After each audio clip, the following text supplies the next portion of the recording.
차 안에서 들리는 욕설, 당신의 할아버지와 할머니가 가해자일 수도. 진실을 밝혀라.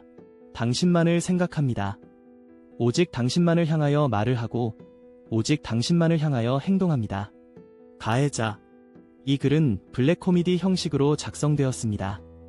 조직 스토킹 가해자들이 얼마나 맹목적이고 비정상적인 집착을 하는지를 희화화하여 풍자하는 글입니다. 피해자는 관심조차 없는데 가해자들은 마치 연인을 잃은 듯한 태도로 미친 듯이 집착하며 의미 없는 행동을 반복합니다. 이들의 황당한 행동을 지켜보며 통쾌하게 비웃어주세요.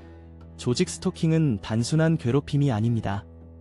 이는 조종된 광기의 극단적인 형태일 수 있으며 가해자들은 스스로 생각한다고 믿지만 전파 무기와 뇌파 생체 실험의 영향으로 조종된 상태일 가능성이 큽니다. 결국 이 시스템은 사회 전체를 통제하려는 도구로 활용될 수 있습니다. 이제 본문을 통해 그 기괴한 현실을 함께 조롱해봅시다. 차 안에서 들리는 욕설, 당신의 할아버지와 할머니가 가해자일 수도. 진실을 밝혀라. 여러분, 요즘 자동차를 타고 지나가는 길에 종종 마주치게 되는 그 불쾌한 말소리 아시나요? 이럴 수가 하며 깜짝 놀란 경험 있죠? 자, 그 말소리가 단순 클릭베이트가 아니라면 이렇게 읽어주세요. 그 소리의 주인공이 바로 우리 주변의 찌질한, 아니 찌질하다고 인정해야 할 사람들, 어르신들일 수도 있습니다. 상상해보세요. 평범한 아침 신선한 공기를 마시며 차를 타고 가는데 멀리서 듣는 욕설이 잔잔한 바람을 가른다.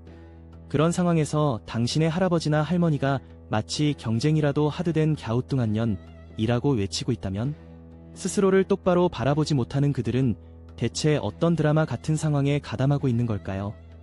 이들의 수법은 정말 기괴합니다. 마치 고백을 위한 드라마 세트처럼 속삭이거나 일상 대화에 불쑥 끼어들며 자신들의 경계를 넘나드는 그들의 모습이 얼마나 어처구니 없는지 아십니까? 예를 들어 오토바이 배달부가 지나가면서 연애? 그게 뭐지? 이어지는 내용은 블로그 게시물에서 확인하실 수 있습니다. 게시물 링크는 더보기란 또는 고정 댓글을 참고해주세요. 영상이 도움이 되셨다면 좋아요와 구독 부탁드립니다. 감사합니다.